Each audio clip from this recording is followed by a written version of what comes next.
datang di kelas Ibu. Ini adalah pertemuan pertama kita di tahun ajaran yang baru. Jadi sebelum itu Ibu memperkenalkan diri dulu ya. Siapa tahu ada di antara kalian yang belum mengetahui nama Ibu. Nama Ibu Hana Kristiana. Kalian cukup memanggil dengan Ibu Hana. Di video kali ini atau di video pembelajaran kali ini, Ibu akan mencoba menjelaskan materi sesederhana mungkin. Tetapi jika masih ada materi yang kurang jelas, boleh kalian tanyakan di kolom komentar. Oke, tetap fokus dan selamat belajar. Pelajaran kita yang pertama di kelas 11 ini adalah tentang dinamika rotasi. Apa sih dinamika rotasi itu? Kita tinjau satu persatu ya. Dinamika. Kalau kita bahas tentang dinamika, kita tidak bisa lepas dengan yang namanya mekanika. Ya, mekanika adalah salah satu cabang ilmu fisika yang membahas tentang gerak benda, seperti GLB, GLBB, hukum Newton yang telah kalian pelajari di kelas 10, itu masuk dalam mekanika. Nah, mekanika terbagi menjadi dua, yaitu kinematika dan dinamika. Kalau kinematika membahas tentang benda bergerak tanpa memperhatikan penyebab benda itu bergerak. Sedangkan kalau dinamika mempelajari tentang benda bergerak dengan memperhatikan penyebab benda itu bergerak.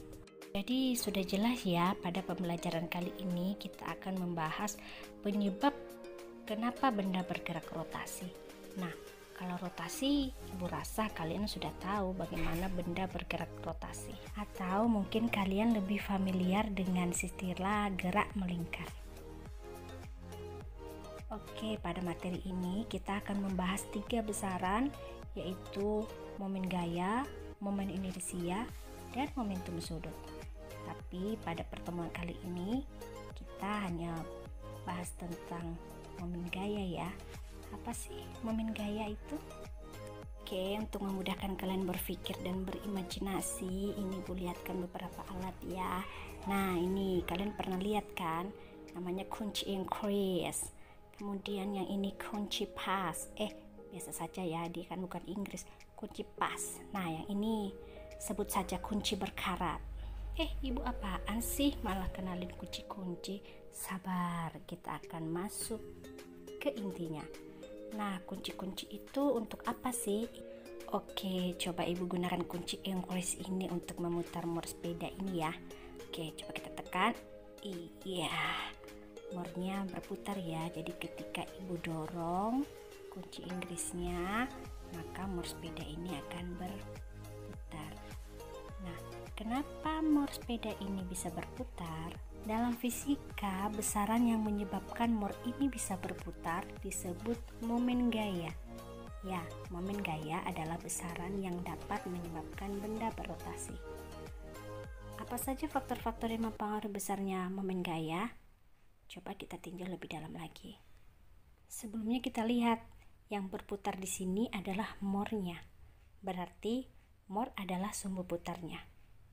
Kemudian mor ini diputar oleh kunci Inggris, di mana jarak dari mor ke tangan Ibu itu disebut lengan gaya.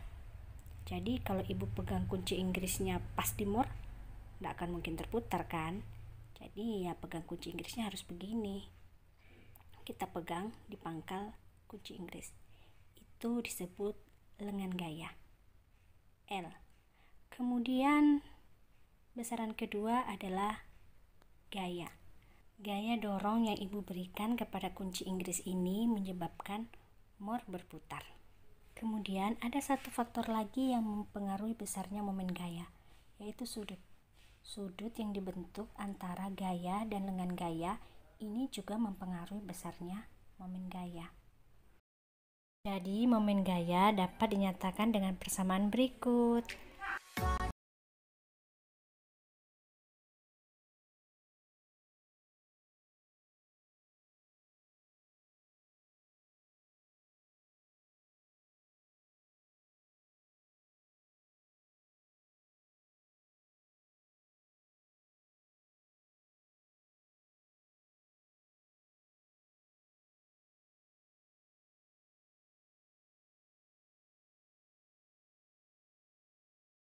momen gaya yang bekerja pada benda lebih dari satu. Contohnya seperti ini.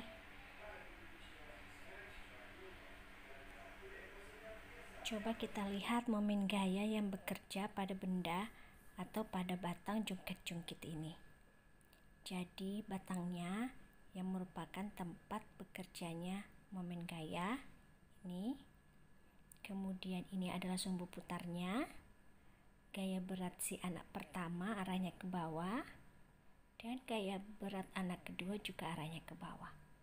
Kita anggap berat anak yang pertama adalah F1 dan anak kedua adalah F2. Jadi inilah gaya-gaya yang bekerja pada batang jungkit-jungkit tersebut, di mana F1 menyebabkan torsi 1 dan F2 menyebabkan torsi 2. Bagaimanakah momen gaya total yang bekerja pada batang tersebut? Perhatikan, gaya F1 dan F2 menyebabkan benda bergerak berlawanan arah atau berputar berlawanan arah. Oke, untuk lebih jelasnya perhatikan ini. Kalau batang ibu dorong ke bawah, maka batang akan bergerak searah jarum jam. Tapi kalau yang sebelah kini, ibu dorong ke bawah, justru akan bergerak berlawanan arah jarum jam. Oke, supaya lebih jelas, ibu taruh aplikasi jam di sini ya. Oke, nah ini sudah ada jarum jamnya. Kalau ibu dorong naik, dia berlawanan. Ibu dorong naik juga, malah searah. Nah, kenapa hal ini ibu bahas? Karena ini akan kita gunakan untuk menyelesaikan soal-soal momen gaya jika yang bekerja pada benda lebih dari satu momen gaya, di mana jika momen gaya menyebabkan benda berputar searah jarum jam, kita beri tanda positif, dan jika momen gaya menyebabkan benda berputar berlawanan arah jarum jam, kita beri tanda negatif. Ingat ya, tapi tanda positif negatif ini tidak mutlak, karena ada beberapa buku yang justru memberi tanda sebaliknya. Tapi dalam pembahasan ini, ibu menggunakan tanda positif untuk searah dan negatif untuk yang berlawanan arah. Oke, kita masuk ke contoh soal ya. Tapi sebelumnya kita ke jungkit-jungkit yang tadi ya. Berarti gaya F1 yang disebabkan oleh anak pertama menghasilkan momen gaya yang negatif karena berlawanan arah jarum jam, sedangkan F2 menghasilkan momen gaya positif karena searah dengan jarum jam. Oke, misalnya kita punya sebuah batang dengan sumbu putar di titik yang biru itu. Kita beri gaya F1 di sini, kemudian gaya F2 di sini, dan 3 di atas. Ibu tarik ke bawah dengan sudut tertentu, jadi tidak siku-siku. Kalau kita gambarkan secara keseluruhan, dia seperti ini ya. F1, F2 siku-siku, sedangkan F3 membentuk sudut 30 derajat dari bendanya. Sebuah batang panjangnya 60 cm dikenai 3 buah gaya seperti pada gambar di bawah ini. Jika jarak F1 dan F2 ke sumbu putar, jadi jarak mereka berdua ke sumbu putar itu sama dengan jarak F2 dan F3, tentukanlah besar momen gaya. Momen gaya 1 itu yang dihasilkan oleh F1, momen gaya 2 yang dihasilkan oleh F2, momen gaya 3 dihasilkan oleh F3. Kita tulis kecil-kecil di bawahnya ya. Torsi 1 positif atau negatif? Berarti positif. Kemudian momen gaya kedua atau torsi 2, kalau kita dorong berarti dia negatif. Kalau torsi 3 kita dorong ke bawah berarti juga positif. Jadi torsi, persamaan yang kita pakai nanti adalah sigma torsi sama dengan torsi 1 karena positif kurang torsi 2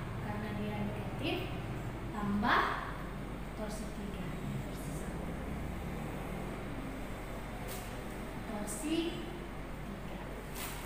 Tinggal kita selesaikan. Ingat bahwa nilai torsi sudah Ibu berikan di awal video tadi, itu sin theta. Ya. Nah, persamaan ini akan kita pakai untuk menyelesaikan soal ini. Berarti kalau torsi 1, L1, F1 sin theta 1 kurang torsi 2 berarti L tambah L3 F3 sin theta. Oke, untuk nilai F sudah ada dalam soal. F1-nya 10, F2-nya 10, dan F3-nya 20. Bagaimana dengan L-nya? L adalah jarak gaya ke sumbu putar.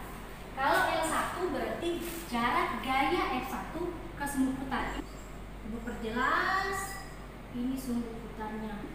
Jadi jarak gaya 1 ke sini itu ada L1, jarak gaya 2 ke sumbu putar itu adalah L2, dan jarak gaya 3 ke sumbu putar itu adalah L3. Ketahui adalah panjang matanya 60 cm, dan dengan catatan jarak F1 dan F2 ke sumbu putar itu sama dengan jarak F3 ke F2 ke F3. Jadi jarak ini sama ini sama dengan ini. Jadi ketiga jarak ini semuanya sama. Kalau panjangnya 60, kemudian ada 3 bagian yang sama, berarti kita tinggal bagi 60, kita bagi 3, hasilnya 20. Berarti masing-masing ini nilainya 20, 20, 20. Ya, berarti L1-nya sama dengan 20 cm, L2-nya juga 20 cm, L3 20 juga? Tidak. L3 yang 20 itu kan yang ini. Nah, tapi ingat L3 adalah jarak gaya ketiga ke sumbu putar. Ini 20, ini 20, berarti 40 cm. Berarti ini 0,2 meter, 0,4. Sekarang sudut. Berapa sudut yang dibentuk oleh gaya 1 dan lengan gaya? Jadi theta itu gaya 1 ke lengan gaya ini ya. Berarti siku 90. Yang ini berarti siku 90. Sedangkan theta 3-nya dari sini ke sini itu 30. Tinggal kita masukkan L1-nya lagi 0,2. Oke, pada bagian ini kalian coba kerja sendiri ya. Tinggal dimasukkan nilai-nilainya, terus dikali, dikurang, ditambah, dan selesai. Soalnya videonya takut